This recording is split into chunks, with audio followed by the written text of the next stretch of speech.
Life success coach Angie Johnsey has me on this 30-day plan to start organizing and stop overcommitting. Take a look.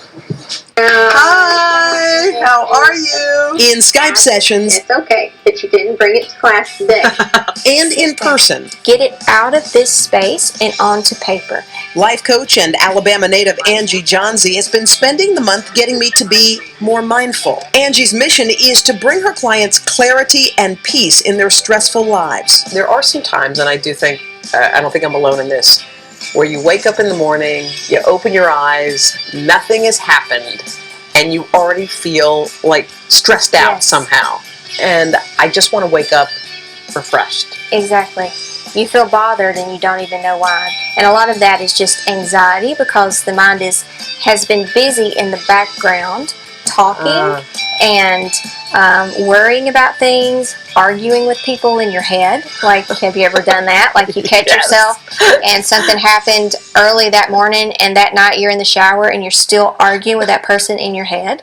Like, what a waste of energy that is. Yeah. So what I want to do for you this month is to help you reclaim that lost energy and place it in directions you want to place it in so that you can be more productive, more organized. My problem areas are organization and overcommitting by saying yes too often. So I feel like I can't organize all my thoughts, stuff, prioritize things that need to get done. It's all about awareness. You have to start to pay attention to your thoughts. What's going on in there?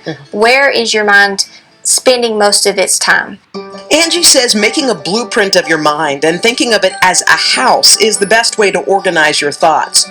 The most important room, the mission room. It's where you want to spend most of your energy. That's your to-do list, your plans, your dreams, the things you can actually accomplish. Right now. What can we do today, right now?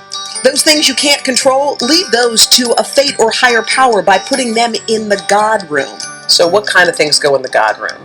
Worries, uncertainties, things that are facts, that are issues. And then there's the trash for second guessing and assumptions. So as the mind brings that to you and says, oh, they should have done this and this and this, you say, you know what? Thank you for that.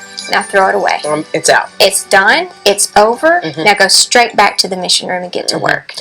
In addition to working on nutrition and fitness on air, my mission for the month has also been to keep my mindfulness in check. And while Angie and I do not live in the same cities, we did find a way to stay in touch. I need an update on week 1 was getting organized. I actually got this pouch. And in the pouch, my work ID, hold on, this is proof, my keys, my lipstick. I have to tell you, I didn't realize something so small and tiny could make life simple. Because a lot of this stuff is just so absent-minded that we just keep going through life and we think, well, if we just spent 5 minutes to think, how can I make this easier? How can I make this better?